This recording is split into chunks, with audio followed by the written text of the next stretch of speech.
Muito bem, jovem Padawan, prepare-se porque hoje nós vamos continuar construindo a nossa versão do joguinho Campo Minado. Vem comigo.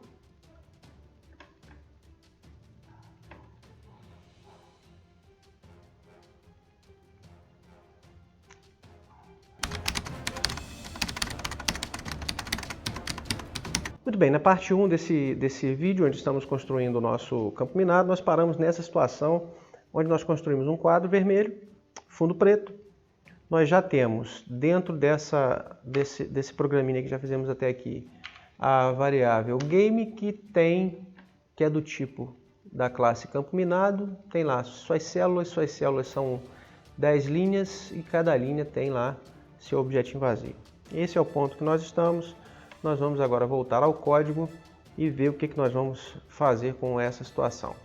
Dentro aqui do nosso campo minado, nós criamos aqui as células.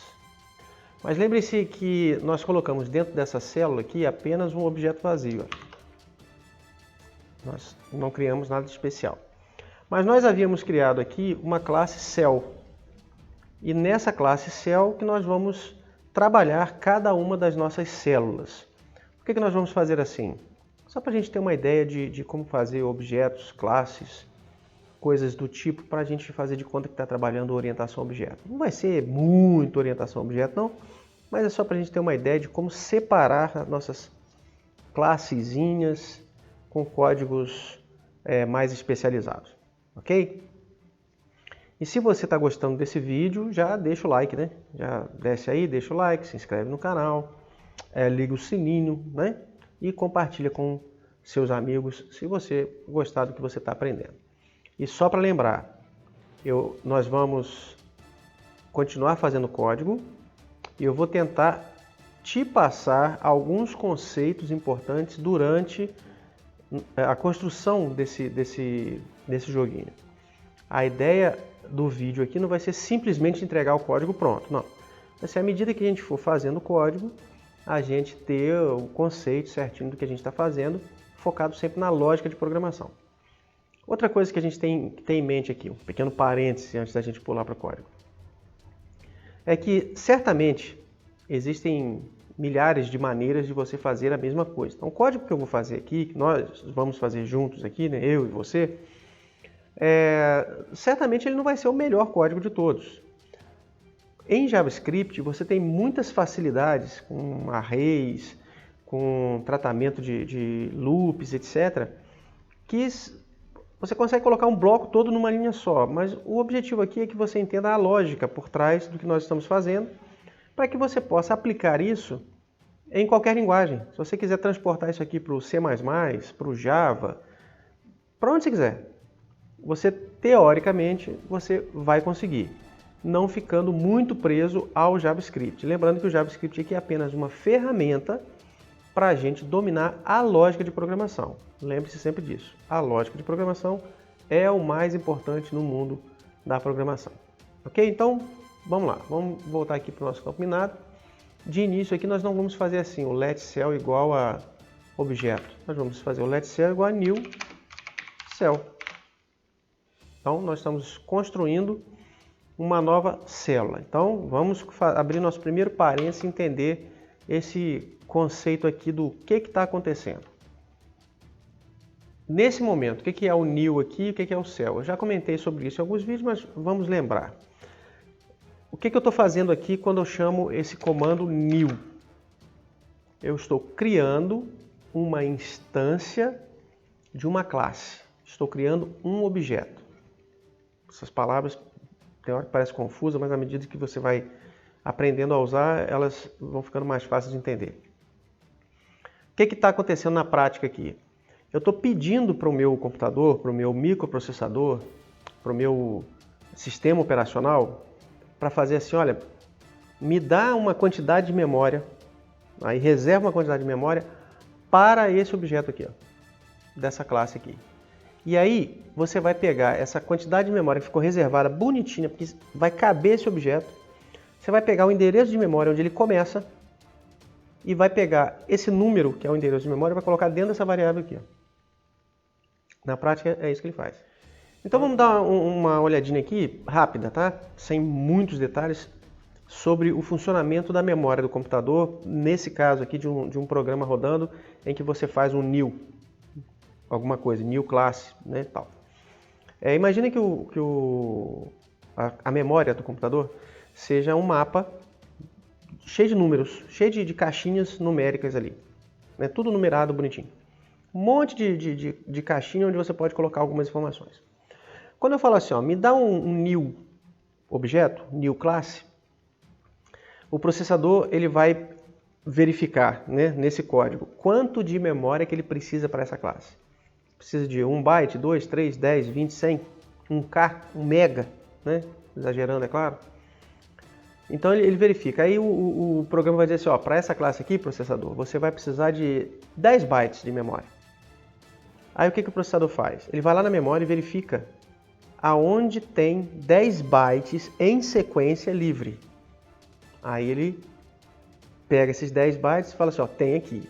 Aí ele vai pegar o início dessa memória, o endereço desse bloco que ele encontrou, vai reservar ali os 10 bytes e vai te retornar o endereço onde começa esses 10 bytes. E é isso que você vai gravar aqui na variável cell. Só que, como a gente está aqui numa linguagem de alto nível, você não fica nem sabendo que número é esse. Você tem como saber. Você tem como extrair aí essa informação. Mas você não precisa ficar sabendo. Basta saber que a variável cell tem um objeto do tipo cell, da classe cell que eu acabei de criar. Então é mais ou menos assim que o sistema de memória, de alocação de memória do computador funciona. Parêntese fechado, vamos criar aqui as classes cell.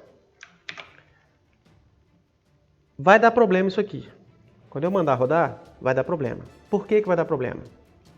Já manjou? Já percebeu? Dá uma pausa aí no vídeo. Pensa um pouquinho. 10 segundinhos. E por que eu estou dizendo que vai dar problema aquilo ali? Vou rodar para você ver por que vai dar problema. Então vamos ver aqui, ó. Vou dar um F5 aqui para ele rodar de novo. Opa! Olha a zebra aí, ó. Cell. Deixa eu tentar aumentar um pouquinho isso aqui, ó. Aumentar o console aqui, ó. Cell is not defined. Cell não está definido. Por que cell não está definido? Pensa aí. 5 segundinhos aí, dá um pause aí. Vejam que eu criei o cell aqui, ó, mas no nosso index aqui eu não incluí a classe cell. Ela está em um arquivo separado aqui, ó. Toda vez que eu criar um arquivo JavaScript que eu vou usar desta forma, mais uma vez, existem outras formas de se usar que nós não estamos explorando aqui. Mas dessa forma bem convencional, onde os arquivos JavaScript que eu uso, eu preciso definir aqui no HTML, eu tenho que colocar aqui o cell, porque eu não coloquei ele em lugar nenhum. Então vamos colocar ele aqui, ó.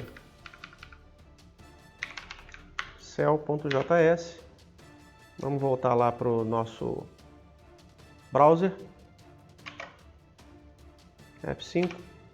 Tranquilo aí, que beleza. Vamos ver aqui, ó. Game.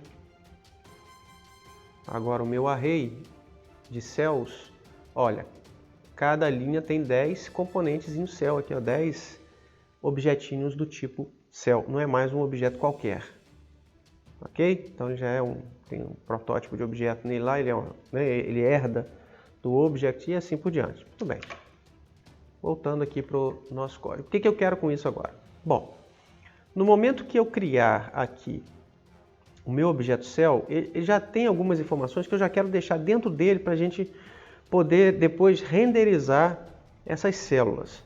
Quais são as informações importantes que eu quero já passar de cara para a minha célula? Um X e um Y. A posição dele dentro do meu array, onde o X é a coluna, né, dentro da linha e o Y é a linha que ele está. Eu preciso fazer isso? Não preciso não, mas eu vou fazer porque a gente já vai visualizar isso de uma forma mais interessante. Então no meu cell aqui, ó, no meu construtor, eu já vou passar as variáveis x e y. E automaticamente eu vou dizer aqui, ó, this.x igual a x e this.y igual a y. Aqui eu vou abrir um outro parênteses. Eu já comentei no vídeo anterior o this. Comentei sobre o this. E eu já li algumas matérias onde as pessoas criticam o this, que é chato, não sei o que e tal.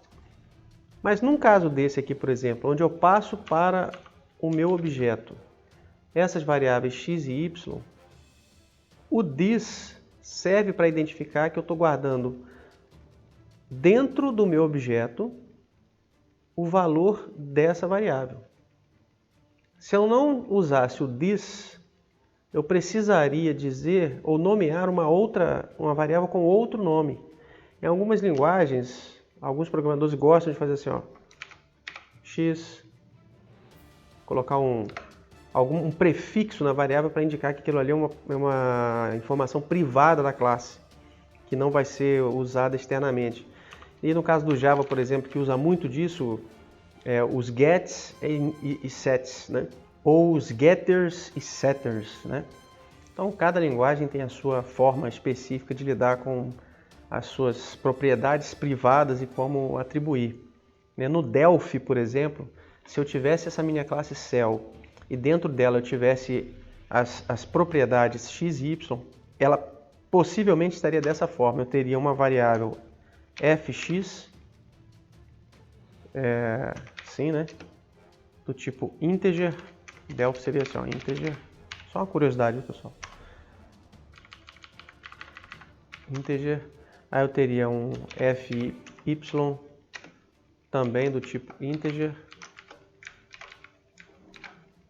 Aí eu teria na seção pública da classe uma property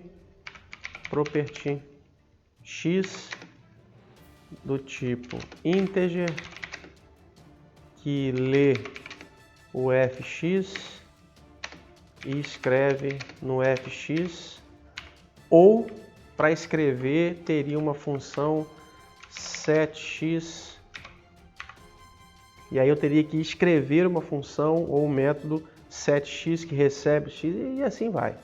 Dentro, por exemplo, dessa função setx, ou dessa procedure setx, que no Delphi você tem diferença de procedure e function, né?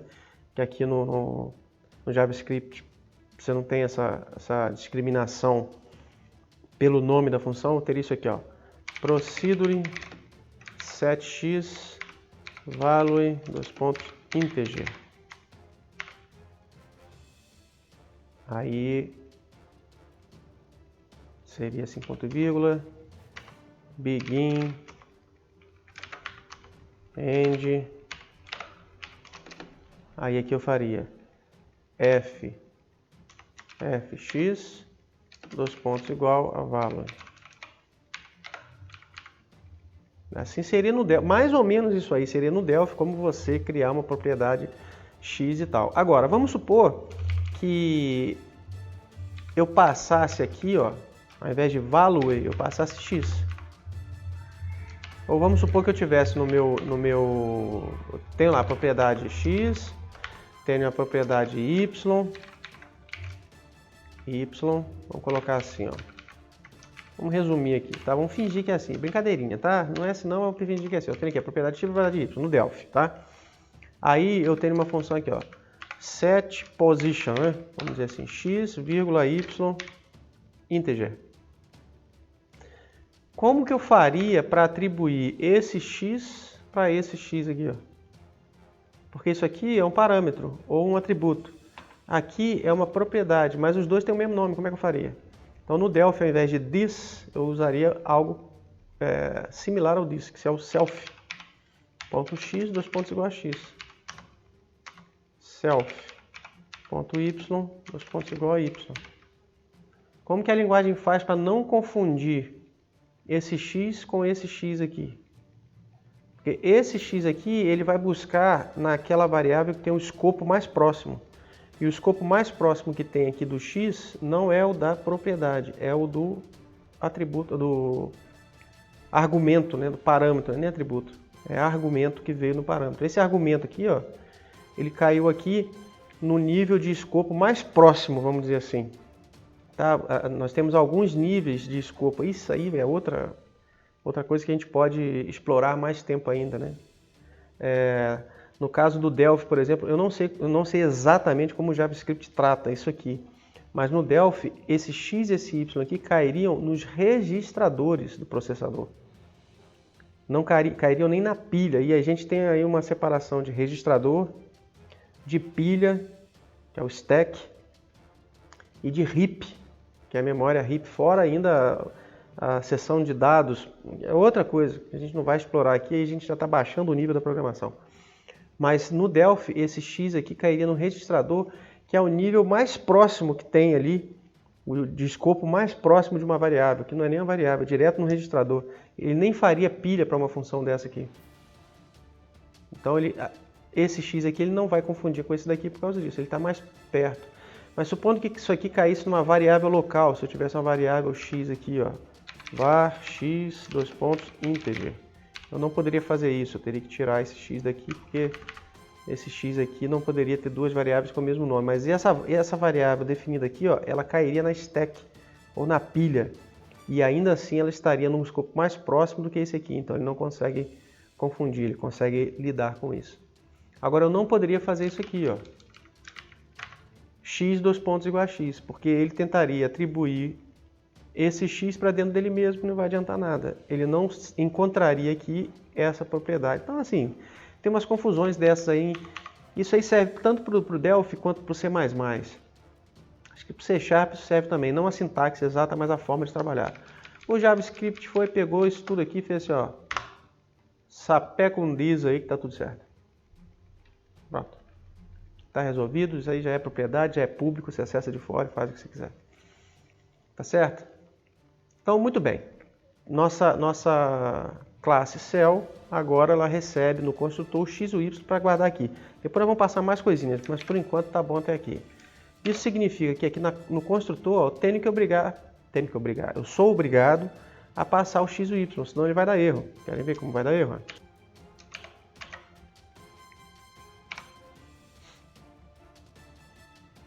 Ó, não deu erro. Ah, é verdade, pessoal. Que falha minha, né? Falha minha. No JavaScript, ele não dá erro quando você não passa o parâmetro, não. Ele simplesmente não atribui. Essas variáveis aqui, ó, elas vão ficar sem valor, na verdade, né? Então, ele não dá erro, não. Quer ver, ó? Isso é muito doido. Às vezes eu esqueço ainda que o JavaScript tem essas doideiras. Vamos ver aqui, ó. Game. Cells. Olha o céu aqui, ó. Olha o céu aqui, ó. Ele tem o x, só que não definido, porque eu não passei os valores. Então, muito cuidado, viu? O JavaScript aceita que você chame uma função sem passar os parâmetros. Os parâmetros que deveriam receber valor, não receberam, então eles ficam como não definidos. Mas eles ainda assim existem. Então vamos lá, vamos passar aqui o x e o y.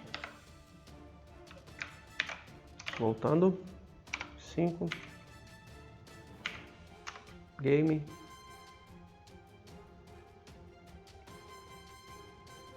Tá lá o nosso céu agora, ó. 0, 0, 1, 0, 2, 0, 3, 0, 4, 0, ou seja, o x aqui nessa linha é sempre crescente, mas o y é sempre 0, porque eu estou na linha 0. Essa informação não é necessária nesse caso, porque toda vez que eu for fazer um loop nesses arrays aí, pelo próprio for each eu consigo pegar o x e o y, mas eu acho legal deixar lá para a gente visualizar, depois até nos ajudar em alguns momentos, para facilitar a nossa vida, ok? Não significa que você vai levar essa prática para a sua vida profissional de ficar guardando informação desnecessária, não, mas lembre-se, aqui a gente está aprendendo, vendo a lógica da coisa e às vezes a gente precisa visualizar algumas informações que para nós vai ajudar um pouquinho, então vamos deixar assim. Bom, agora aqui nós vamos abrir um novo pequeno parênteses. Eu estou achando que esses vídeos do Campo Minado vai virar praticamente um curso, né? Então aproveitem bem, tá? Aproveitem bem, porque não é todo vídeo de construção de programa que vocês vão receber tanta informação assim. Mas vamos lá.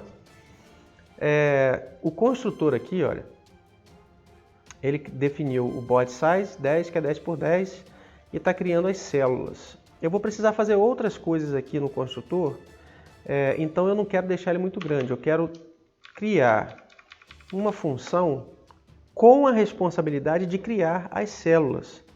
Por quê? Para o código ficar mais organizadinho, ficar mais bonitinho, né? no futuro você vai bater o olho aqui e falar assim, o que esse bloco aqui faz? Aí você vai estudar o código e você vai entender o que ele faz. Mas é mais fácil quando você tem uma função com um nome mais específico e que define o que aquele bloco de código faz. Então é o que nós vamos fazer aqui agora. Nós vamos usar um macetinho aqui do VCode, VS Code, Ctrl ponto. O Ctrl ponto, quando você marca um bloco, ele te dá algumas opções do que fazer com aquele bloco, e o melhor deles é o extract to method, é criar uma função nova a partir daquele método, que eu vou chamar de create cells. Aqui. Então ele dentro do construtor, ele criou o create cells e o create cells está aqui. Aí você bate o olho aqui, o que o construtor faz? Ele definiu aqui o body size e ele chama o create cells. O que create cells faz? Cria as células. Então create cells, cria células, ele cria as nossas células aqui. O resultado disso é exatamente o mesmo do que ele já estava fazendo antes, então não muda nada. Está tudo aqui da mesma forma, bonitinho. Ok? Bom, agora vamos pensar no seguinte, no nosso render aqui, ó, nós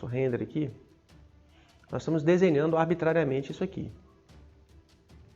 Mas nós criamos uma classe aqui também chamada board. Lembra que a gente criou uma classe board para representar o nosso tabuleiro? Então nós vamos fazer o seguinte, nós vamos fazer o board desenhar-se a si mesmo. Então para isso nós precisamos criar ele também, né? Nós não criamos ele, nós criamos o céu aqui, mas nós não criamos o board com nada dentro dele. Então vamos criar aqui, ó. Antes do cells, nós vamos fazer o board, ó. This.board igual a new board. E eu não vou perguntar de novo aqui se isso vai dar certo, se não vai, porque eu sei que não vai, vocês já entenderam a ideia da coisa, então vamos lá no index e colocar aqui o board, né?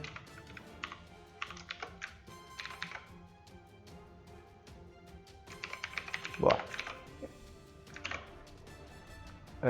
Vamos criar o board aqui, beleza? Aqui embaixo nós vamos fazer assim, ó. No render, vamos fazer assim. This.board.render. Ou seja, vamos pedir para o board se desenhar. Board, ó, se desenha aí. E a princípio o que ele vai desenhar? Aquela borda vermelha, que é exatamente isso aqui, ó. Então nós vamos vir aqui no board. O construtor fica do jeito que está e vamos criar aqui o render. E ele vai fazer o que ele já estava fazendo antes. Ok? Vamos conferir isso aí.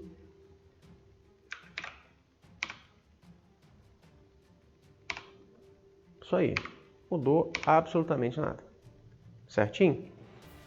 Oh, você está dividindo muitas coisas, para que isso, né, e tal? Nós vamos ver que na hora de separar algumas funções específicas, fica mais legal você ter cada classe fazendo tendo suas próprias funções. Então, por exemplo, aqui no render nós tivemos o board render e eu vou agora pedir para que cada célula se renderize também. Cada célula vai fazer a sua própria renderização. Como que nós vamos fazer isso? Vamos fazer, ó, this.cells.forEach. Eu sei que cada célula, né, ela tem... Cada célula não, aqui o meu array de células aí é um array de linhas, na verdade, então eu vou colocar aqui line. E eu sei que em cada linha eu tenho efetivamente as células, então eu vou fazer line.forEach. Aí, .forEach. E eu tenho a célula, espertinho ele, tá vendo? Já me deu. O que eu vou fazer aqui? Cell.render. Ou seja, cada célula vai se renderizar. Ora, então eu preciso vir aqui no meu cell e criar o render. E aí nós já vamos definir como ele vai funcionar já já. Nós vimos então que o meu board, ele faz aqui um retângulo que vai do 0 até a ponta direita lá embaixo, utilizando a tela inteira. Cada célula agora ela precisa se renderizar. Como que cada célula vai saber o tamanho e a posição dela? Ela sabe pelo seu x e seu y Nós colocamos aqui, né? Agora a gente vai ver como que ele é importante, né? A posição dele dentro do nosso quadro a gente já sabe. Só que aqui é a posição apenas indexada, né? 0, 1, 2, 3, 4, 5 e assim por diante. Na tela, qual seria a posição de cada quadradinho desse? Vamos fazer assim, ó. Eu vou chamar um rect da posição x, y e vou colocar, como vai ser um quadradinho, tamanho 10. Tá certo? Vamos colocar aqui a cor da borda, stroke. Vamos colocar para a gente testar aqui, blue. E vamos colocar uma cor de... Não vamos colocar a cor de preenchimento, vamos colocar no fill, para a gente ver o resultado, no fill. O que vocês acham que vai acontecer quando isso aí rodar? A célula ela está sendo desenhada na posição XY dela, está errado aqui, né? Esquecemos o this. Do tamanho 10. Como vocês acham que isso vai acontecer? Vai funcionar? Vamos olhar aqui. Vamos ver. Perceberam aqui? Será que deu alguma zebra? Olha lá, deu zebra não. Tá lá. As células estão aqui. Ó. Estão aqui.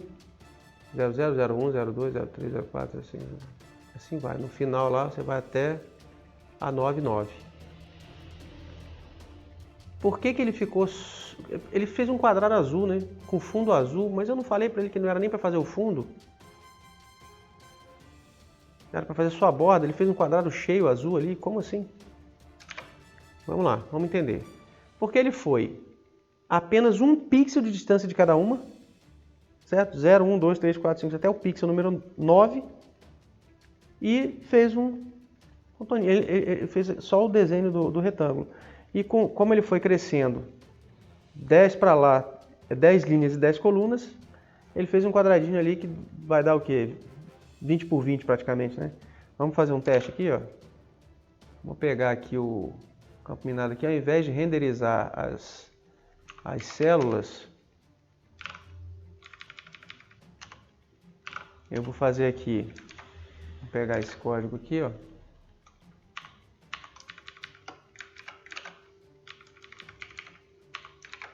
E vamos fazer assim, ó. 0, 0, 10. Olha o que ele fez lá. Não. Tá vendo? Tem um quadradinho lá. Aquele quadradinho lá tem 10 por 10. Ó. Olha que coisa. Agora, interessante que ele ficou azul, né? Vamos jogar isso aqui para cá. Jogar na posição 100. 100. Por que ele fez... Ah, tá.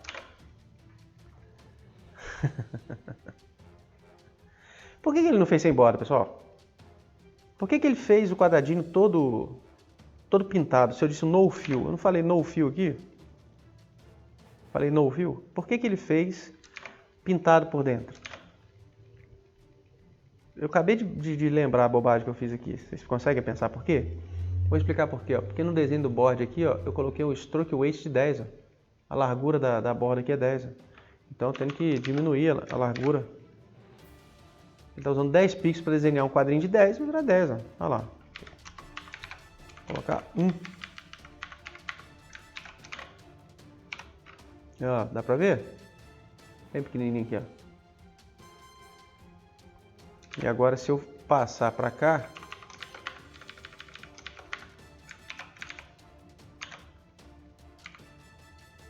o stroke weight 1, né? Olha o resultado. Olha lá. Fez a mesma coisa, porque agora ele tá andando 10 pontos, não está adiantando nada. Então eu tenho que fazer o seguinte. Eu tenho que para cada célula, dá o espaço dela, né?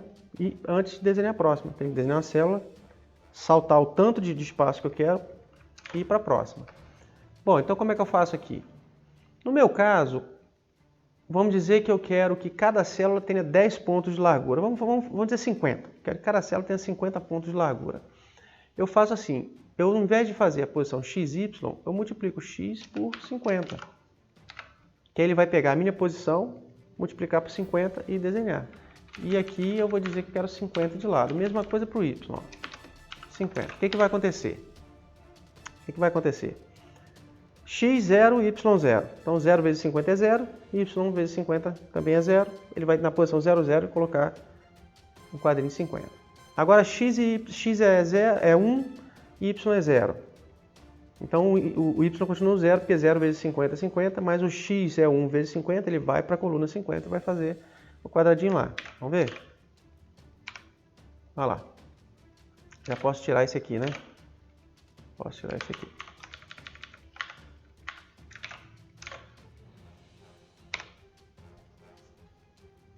Certinho? Então agora as minhas células já estão se desenhando numa posição melhor. Mas aí, olha só que coisa.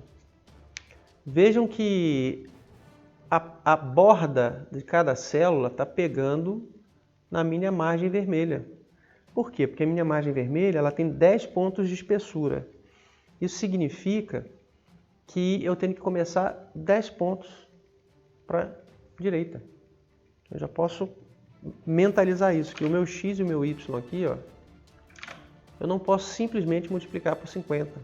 Eu tenho que somar com a borda. 10. Será que é 10 mesmo? Vamos ver como é que eu fiz aqui no board. Eu fiz um stroke weight de 10. Certo? E mandei fazer do 00 ao tamanho aqui. Será que é 10 mesmo que eu tenho que usar? Vamos ver. Passo a passo aqui, ó. Olha lá. Vamos aumentar aqui, ó. Ó, dá para perceber aqui que ele fez uma borda a mais aqui. Por que ele fez essa borda a mais aqui? Vamos tentar entender. Vou tentar entender aqui. Vou voltar para cá. Vamos fazer o seguinte aqui, ó. No nosso render aqui, eu vou pedir para ele fazer uma linha para mim. Fazer uma linha aqui na line. Vou colocar o stroke weight, está aqui, ó. Stroke weight de 1. Stroke weight de 1. Vou colocar assim, stroke. RGB, né? 255,200,0. Pense aí que cor que vai dar isso aí. Vou fazer aqui um line. Vou fazer de x200, y0 até x200, y400. Vamos ver quem acerta a cor que vai sair.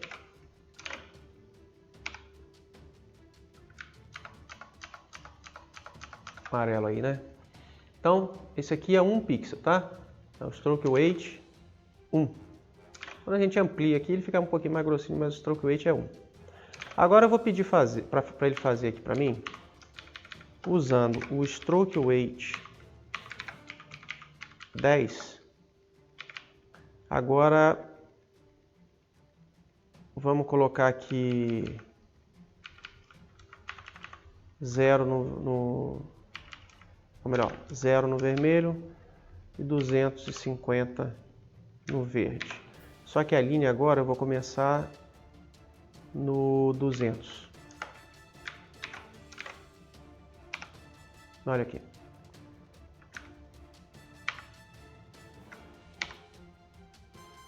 Vejam só. Vejam que com o stroke weight 1, ele foi na posição 200 do X aqui, né? O X aqui é 200, né? Na stroke weight 10, ele também foi no 200. Também foi no 200, tá aqui. Isso aqui é a posição 200. Só que como eu disse que eles têm um peso de 10, ele usa 10 pixels. 5 para lá, 5 para cá. Isso significa que essa borda vermelha, que eu mandei ele usar um stroke weight de 10, mas eu comecei no 0, Então, ele no 0, ele colocou 5 para a esquerda e 5 para a direita. Então, eu tenho 5 pixels aqui. Isso significa que a minha borda, para ficar correta, eu teria que usar aqui, ó, mais 5. E aqui, ó, mais 5. Querem ver? Olha lá, olha aqui o cantinho aqui, ó, encostadinho. Que agora ele foi para a posição certa. Se a gente vir aqui, ó, no finalzinho, mas aqui não vai dar para perceber, né? Porque ele não chegou até aqui. Então tá bom. Então, acho que deu para entender o conceito aqui do weight, né? E nós vamos ver algumas implicações em relação a essa nossa borda aí daqui a pouco já. Mas por enquanto agora nós temos outro problema a resolver, que é o seguinte. Eu tenho um board, né, um tabuleiro, que está ocupando o espaço todo aqui, mas as minhas células não estão ocupando esse espaço todo. Como é que eu faço para fazer com que minhas células... Como é que eu faço para fazer, né? Fica esquisito, né? Mas como é que eu faço para que as minhas células ocupem todo esse espaço? Ora, eu preciso saber quantas células eu tenho nesse espaço e qual o tamanho do espaço. Eu divido o espaço pela quantidade de células, eu vou saber qual é a largura que eu tenho. Então, vamos lá. Vamos lá. Na verdade, aqui, ó, quando eu for desenhar, eu preciso saber qual o espaço que eu tenho e eu preciso saber também quantas células eu vou desenhar. Essa célula aí, ó, ela não sabe. Ela não sabe nem quantas células tem para a esquerda e para a direita, né? E ela, teoricamente, não, o espaço ela pode saber, né? Que basta eu chamar o width ali que ela vai saber. Então, o que eu vou fazer? Eu vou passar para a minha célula aqui, ó, além do x e o y, eu vou passar o board. Porque o board vai ter o tamanho dele mesmo. Vamos fazer isso? Ó. Vou passar aqui, ó, board. Então, this.board igual a board. Para quê? Para que eu possa perguntar para o board, quantas células vão caber nesse board seu aí? Porque aqui, ó, eu criei o board size, né? Mas o size é o tamanho do tabuleiro. Então, nós vamos fazer diferente aqui, ó. Fazer diferente aqui. O nosso board,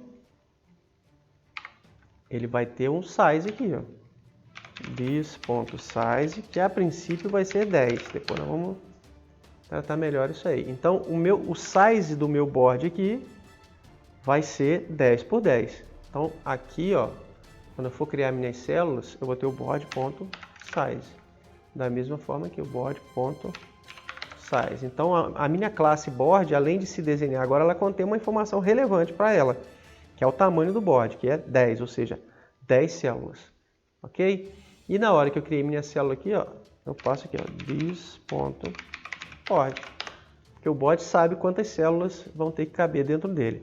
Nesse momento, quando eu volto aqui para minha célula, eu vou saber pelo board quantas células eu vou ter. E a princípio, o tamanho do meu board é o tamanho do canvas. Tamanho do canvas. Mas pensem só, se eu estou dizendo que o board determina o tamanho, não seria melhor eu perguntar para ele qual é o tamanho dele? Seria mais interessante eu fazer isso? Porque eu posso vir aqui e usar o width. O width na P5 é o tamanho do canvas, que é inclusive o que o board usa.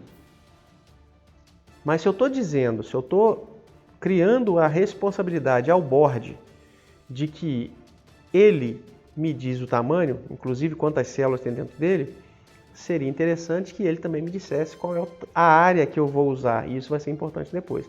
Então nós vamos fazer isso aqui, ó.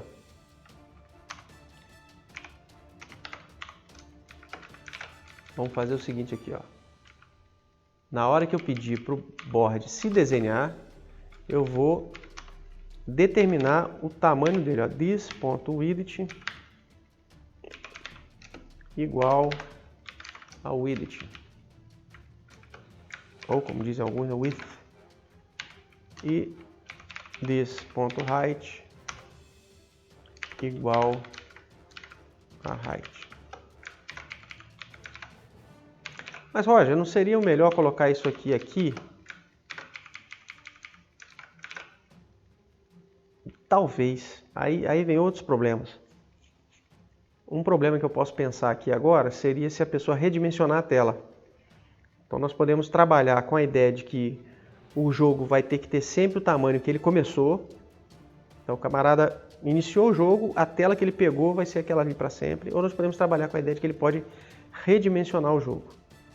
Tá? Por enquanto vamos deixar fixo aqui em cima, no momento da construção do board, ou seja, quando ele passou por aqui, ó, aqui ele determinou o tamanho da minha área. Vamos deixar assim por enquanto, que vai dar menos trabalho. Depois vocês vão perceber isso melhor. Então, a partir desse ponto aqui, olha, eu não vou usar mais o width e o height do canvas para determinar o tamanho da minha área do tabuleiro. Não, eu vou usar o que o board disser. O que o board disser é o que vai valer. Então, aqui na minha célula, eu vou fazer o seguinte aqui, ó. Qual a largura da minha célula? Vai ser assim, ó. Let w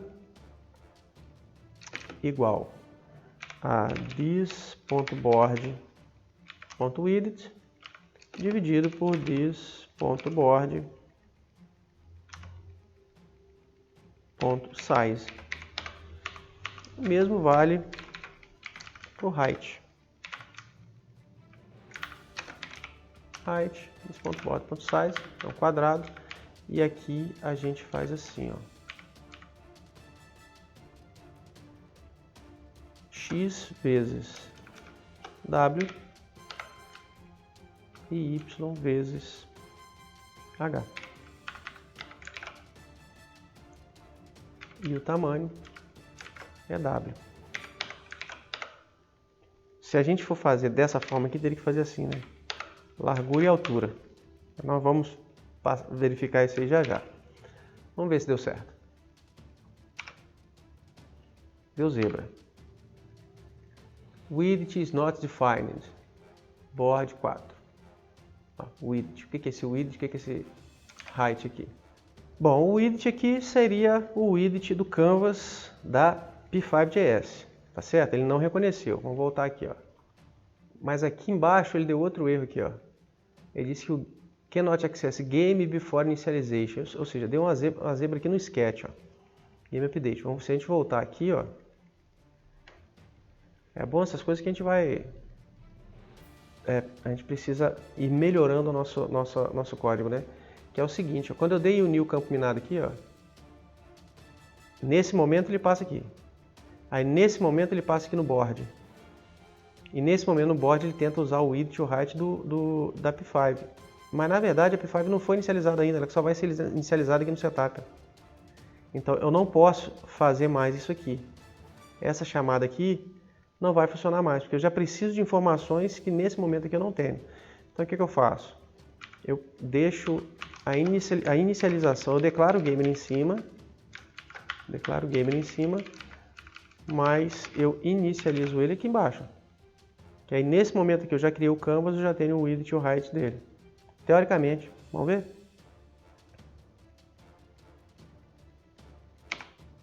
Vamos lá.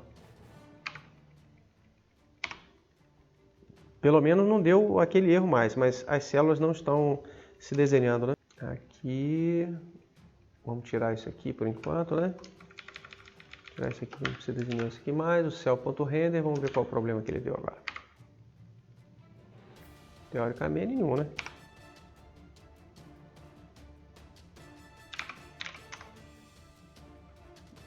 Board. Tem um board aqui, size, ó. Isso aqui ele já colocou o width, o height aqui. Os cells não tem ninguém. Não criou meus cells. O que houve aqui com meus cells? New board, create cells. Por que ele não criou meus cells aqui? É o board. Ah, tá, porque o size aqui tá maiúsculo. Ele não achou, não contou nada, ficou por isso mesmo. Agora sim. Pronto. Aí aqui, ó, vamos aumentar para a gente ver aqui, ó. Veja que aqui, ó, a borda tá certinha. Aqui, ó, já não está. Por que já não está? Porque o tamanho do meu quadro, na verdade, não é o width e o height todo. Se a gente for aqui embaixo, aqui, ó, vai ter o mesmo problema. Eu estourei o meu width e o meu height aqui. Porque a minha borda vermelha, lembra, ela come 5 pixels ali. Então, na verdade, a minha área do meu quadro que eu vou utilizar, ele não tem toda a área do canvas. Ele tem a área interna da minha borda. Viu porque é importante determinar que o board é que vai me dizer que largura que é essa? Então agora a gente pode vir aqui, ó, no código, e o board aqui, ó, eu preciso de algumas informações. Então vamos lá. Para o próprio board, essa largura aqui tá beleza. Tá beleza. Mas para a célula, não vai ser essa a altura e a largura que me interessa. Então nós vamos criar aqui duas informações a mais. E que em algumas linguagens isso também é usado para determinar a área interna de um painel, de um retângulo assim. Chama-se Client Height e Client Width, que é a área client, ou a área que você acaba podendo usar realmente, né? A área que você tem utilizável. Então vamos criar assim, ó, this.client width igual a width menos 10, né? Que é a borda aqui, ó, eu vou usar 10, né? Então, vamos fazer o seguinte, vamos criar uma coisa mais legal aqui também, ó. This. Como é que a gente chamaria a largura da borda? Board width? Board pad? Tem um pad, né? O HTML usa a palavrinha pad. Ou vou botar qual a palavrinha que a gente daria para isso, hein? Vamos chamar de margem, ok? Então, às vezes, pessoal, nós temos esse problema de dar nome às coisas. Então, a gente vai e procura uma coisa que já existe e joga lá. Vamos colocar aqui, ó, margem. A minha margem aqui é 10. Então, meu client width vai ser o width menos margem. This.margin. E o meu client height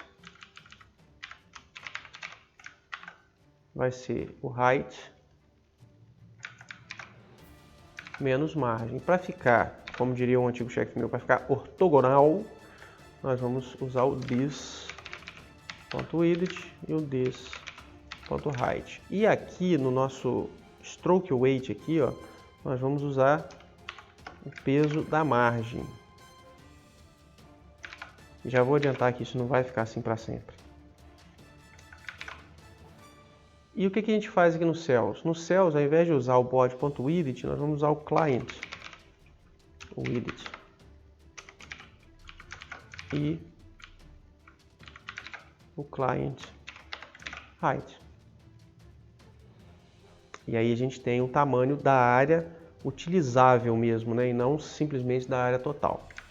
Voltando aqui para nossa visualização, nós vamos ter isso aqui. E aí a gente já percebe aqui, ó. Bom, aqui em cima tá certinho, na borda esquerda tá certinho, no final aqui, ó. Lá, certinho. Final lá embaixo, ó, certinho também. Ok? Então tá bom. Então, teoricamente, as nossas células estão ocupando todo o espaço. Mas aqui, pessoal, vem um detalhe interessante.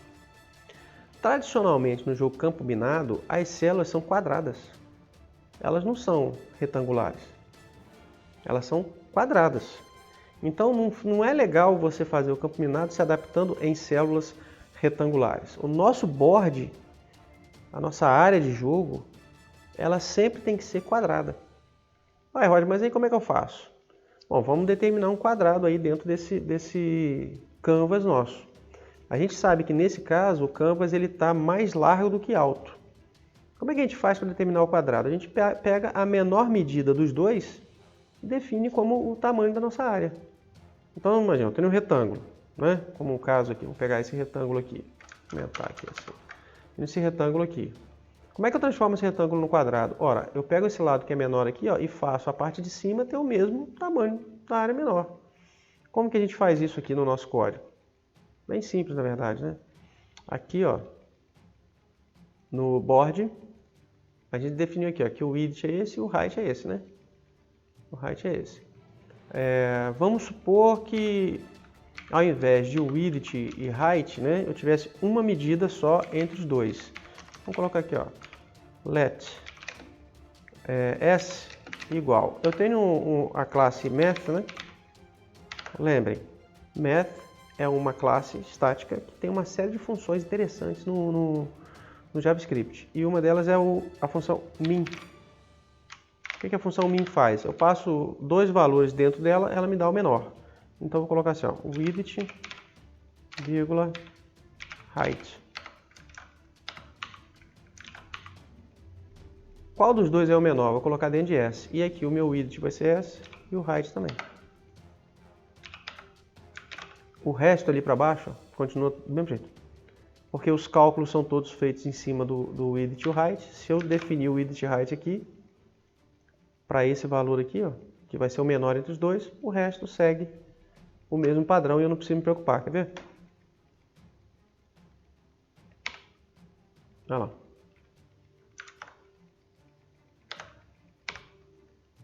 Aí. Então agora, ó, ele não foi até o final. Não foi até o final. Por que ele não foi até o final? Porque a largura aqui, ó, é maior do que a altura. Então ele determinou que a largura do meu quadro vai ser exatamente igual à minha altura. Se eu pegar aqui o game e olhar o board, eu vou ter que o client height, client width é igual e o width aqui, ó, e o height são iguais. Aí, inclusive, como eu diminuí aqui a minha área de visível aqui, ó, com o console ligado, se eu fizer um F5, ó, diminuiu de novo. Certo? Se eu tirar o console, der um F5, fez de novo. Só que aí, agora vocês perceberam a zebra que eu tinha mencionado antes, que é o seguinte. Como ele estava ocupando a tela inteira, essa borda de 10 aqui, ó, ela estava mostrando só 5, né? Porque chegava aqui no final, ela puff, cortava 5. Assim como ele está cortando aqui em cima, assim como ele está cortando aqui embaixo. E agora? Vou ficar com a borda torta? Ah não, Roger, só coloca para 5. Mudar a borda para 5. Mas se eu mudar a borda para 5, aqui vai ficar 5. O resto vai ficar 2,5. Vamos ver? Aqui, ó. A margem, né? Eu criei aqui a margem. Vou colocar ela aqui para cima para ficar mais fácil de ver. A margem, se eu colocar a margem para 5, vai dar no mesmo. Só que 5 aqui, 2,5 aqui, 2,5 ali. E se a gente olhar de perto,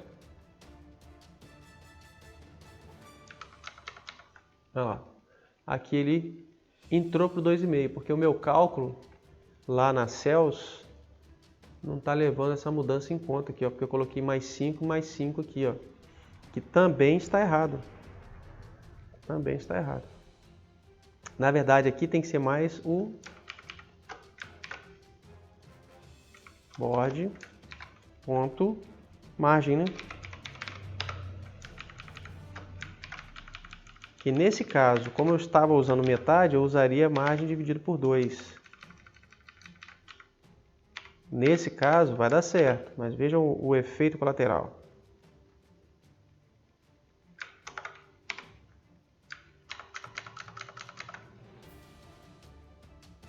Aqui, ó, deu certinho, mas o efeito colateral é que aqui eu continuo com a minha margem maior. Bom, eu acho que a margem de 5 é legal, mas eu quero 5 em tudo. Então como é que eu faço? Ora, eu vou ter que descer o meu quadro para ele poder fazer toda a borda com 5. Correto? Então vamos lá. Como é que eu vou fazer para o meu board desenhar minha margem de 5 com 5 realmente? Então, ao invés de eu desenhar aqui a partir do 0, olha, eu tenho que ir a partir do 2,5, né? Vamos dizer assim. Para ficar mais certinho, eu vou colocar minha margem com 6. E aqui, ó, eu vou começar, ao invés de 0, começar no this.margem. Se eu colocar no this.margem, vai começar no 6. E aí ele vai ficar com a borda preta antes dele, né? Então eu vou colocar margem dividido por 2. Da mesma forma, o y. O que vai acontecer? Ele vai calcular 6 dividido por 2, 3. Vai começar no ponto 3, mas vai usar 6 pontos para preencher e aí ele vai completar o quadrinho. Vamos olhar aqui, ó. Aqui, ó. Aqui a margem está certa. Só que agora o meu início aqui, das minhas células, não pode ser mais pela metade, né? Pela metade da minha margem. Eu tenho que considerar a margem completa. Então, voltando lá, meus céus aqui, ó. Aqui não pode ser margem dividido por 2, mas não. Tem que ser a margem mesmo. Eu imagino que vamos ter outro efeito colateral. Vamos ver. Ó, certinho aqui, ó. Será que ficou certinho do lado de lá? Vamos ver. Olha lá, certinho também. Mas aqui embaixo, ó, zebrou. Aqui embaixo zebrou. Por que zebrou? Por que zebrou lá? Por que não está aparecendo lá embaixo? A minha margem lá embaixo. Esqueci alguma coisa aqui? Vamos lá no board. This.width, sim. Sim. Porque eu mandei fazer o quadro do tamanho da área completa, mas eu não tenho mais minha área completa, né? Essa área completa minha aqui, lembre-se que o retângulo, eu digo o tamanho dele. Eu comecei 3 pontos abaixo, aqui é metade da margem. Então eu tenho que terminar 6 pontos antes, certo? Ou seja, tem que ser o meu width menos a margem. O meu tamanho diminuiu, né? Minha área interna diminuiu, certo? Minha área interna aqui, no caso, seria o client width aqui, né? Seria o client width height. Vamos só confirmar aqui. Olha lá embaixo agora. Agora sim veio o efeito lateral que eu estava esperando. Mas como esse meu cálculo aqui é exatamente esse valor aqui, ó, a minha área útil é o meu client width aqui, ó, eu posso eliminar um cálculo desnecessário aqui, ó. Da mesma forma, elimino esse cálculo desnecessário aqui. Mesmo resultado. Só que o efeito colateral é esse aqui, ó. Aqui, ó. A minha célula, a minha área de célula aqui, ó, na verdade, não é mais essa área toda aqui. Certo? Meu client width, na verdade, aqui, ó. Então, vamos ter que voltar com o nosso cálculo para lá mesmo. Vamos ter que voltar para cá, porque na verdade, o meu client width é a área interna que eu vou usar para as células, e não isso aqui. A área interna que eu vou usar para as células é margem vezes 2, né? Eu tenho a margem de um lado, a margem do outro. Tem a margem toda de um lado, a margem toda do outro, então a margem está sendo usada 2 vezes, está diminuindo 2 vezes a minha área útil, né? Então, voltando, tá lá, agora sim. Aqui, ó. Pronto. Então agora eu tenho o meu quadro, o meu board, bonitinho, com as células dentro do board bonitinho, e todas quadradinhas, certo? Então, pessoal, se você está acompanhando esse vídeo, se você está escrevendo o código junto comigo aqui, eu recomendo que você faça isso para que você possa realmente aprender. E alguma explicação aqui ficou muito rápida, né? Se eu deixei passar alguma coisa que você não conseguiu compreender plenamente, comenta aí.